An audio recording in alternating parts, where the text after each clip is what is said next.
Welcome to the federal Andhra Pradesh. Andhra Pradesh రాష్ట్రంలోని పత్తి రైతుల వ్యతలు చెప్పనలవి కాకుండా ఉన్నాయి.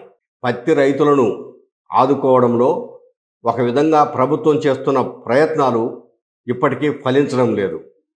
అయితే ఏ పత్తి రైతుల వద్ద నుంచి పత్తి కొనుగోలు చేయాలనో సిసిఐ రకరకాల మెలికలు పెడుతోంది.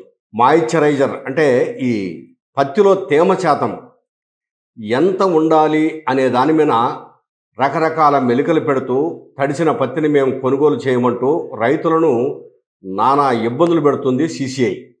ఈ నేపథ్యంలో రైతులకు ఏం చేయాలనో తెలియక వ్యవసాయ శాఖ మంత్రిని నేరుగా కలిశారు రైతు సంఘ నాయకులతోటి. వ్యవసాయ శాఖ మంత్రి అచ్చెన్నాయుడు కూడా కేంద్ర ప్రభుత్వానికి ఒక లేఖ రాశాడు. ముఖ్యమంత్రి చంద్రబాబు నాయుడు గారికి పరిస్థితిని వివరించారు. ఆయన ప్రయత్నాలు ఆయన చేస్తున్నాడు. కేంద్రం ఏ విధంగా అయినా కూడాను పత్తి రైతుల పత్తిని కొనుగోలు చేయాలా, అది గిట్టుబాటు ధర రావాలా, మినిమం ప్రైస్కు ఎట్టి పరిస్థితుల్లో తక్కువ కాకుండా కొనుగోలు చేయాలని చెప్పేసి అచ్చెన్నాయుడు చేస్తున్న ప్రయత్నాలు కూడా ఇప్పటి వరకు ఇంకా పూర్తి స్థాయిలో సఫలం కాలేదు. ఆ ప్రయత్నాలుగానే ఉన్నాయి. ఈ నేపథ్యంలో ఆంధ్రప్రదేశ్ రైతు సంఘం ప్రధానంగా కొన్ని ఆందోళన కార్యక్రమాలు చేపట్టాలని నిర్ణయించింది.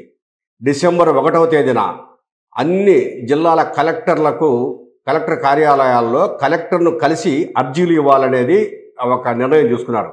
అట్లాగనే డిసెంబర్ 8వ తేదీన సిసిఐ ఆఫీసు ఏదైతే గుంటూరులో ఉందో ఆ కార్యాలయం ముందు పత్తి రైతులతో ధర్నా చేయాలని కూడా ఒక నిర్ణయం తీసుకున్నారు.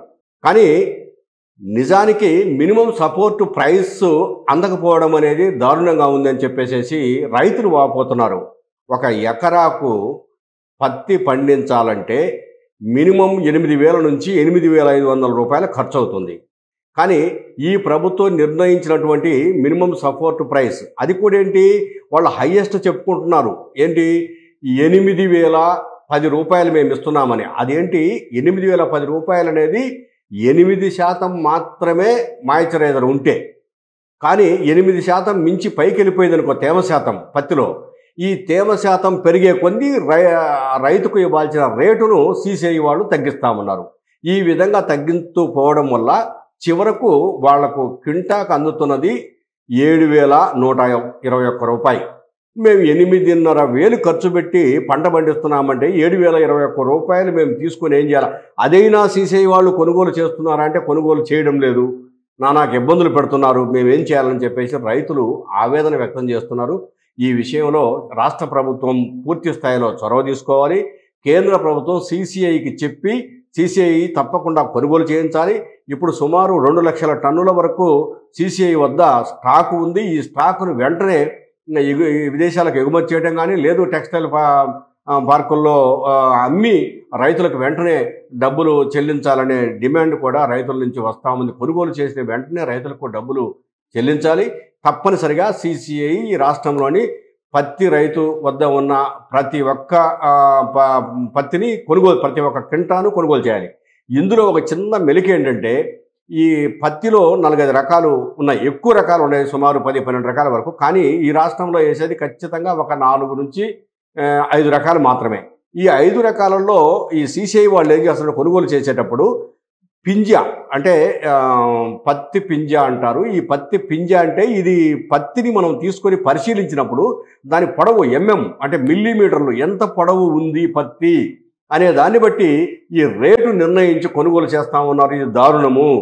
ఈ పత్తి ఒక్కో చోట పత్తికి పురుగు పట్టిన చోట ఏమన్నా పత్తి పొడవు తగ్గింది, పురుగు పట్టని చోట మాత్రం బాగానే ఉంది. కానీ పురుగు పట్టిన చోట పొడవు తగ్గినప్పుడు పత్తి ఒకే రకమైన పత్తి మీద పొడవు తగ్గింది అంటే ఒకే పంటలో కూడా ఒక చోట పొడవు తగ్గొచ్చు, ఒక చోట పొడవు పెరగచ్చు. వాళ్ళు ఇట్లా ఈ విధంగా రకరకాలుగా దాన్ని పరిశీలించి నానాక ఇబ్బందులు పెడుతున్నారు. ఈ మేరకు రాష్ట్ర ప్రభుత్వం కూడా ఒక కమిటీ అంటే ప్రతి జిల్లాలో జాయింట్ కలెక్టర్ ఆధ్వర్యంలో కమిటీలు వేసింది. ఈ కమిటీలు కూడా రైతుల వద్దకు పోయి కొనుగోలు అంటే రైతులు అమ్మేటప్పుడు సిసిఐ కొనుగోలు చేసినప్పుడు పరిశీలన చేస్తూ ఉంది. రాష్ట్ర వ్యాప్తంగా మార్కెట్ యార్డుల్లో అట్లాగనే ఈ జిన్నింగ్ మిల్లుల్లో ఎక్కడున్నా కూడా కొనుగోలు చేయాలని చెప్పేసి రాష్ట్ర ప్రభుత్వం ప్రత్యేక ఆదేశాలు జారీ చేసింది. ఏమైనా పత్తి రైతు ఎట్టి పరిస్థితుల్లోనూ హ్యాపీగా ఉండాలని, ఆత్మహత్యల జోలికి పోకూడదని, పత్తి రైతుకు మినిమం సపోర్ట్ ప్రైస్ వచ్చేలా ప్రభుత్వం చర్యలు తీసుకోవాలని చెప్పేసి రైతులు, రైతు సంఘాలు ప్రధానంగా ఆంధ్రప్రదేశ్ రైతు సంఘం ప్రధాన కార్యదర్శి కేవీవి ప్రసాద్, అట్లాగనే వైఎస్ఆర్సీపీ రైతు విభాగం నాయకుడు ఎంఎస్ నాగిరెడ్డి, ఇంకా పలువురు రైతు సంఘాల నాయకులు కోరుతున్నారు.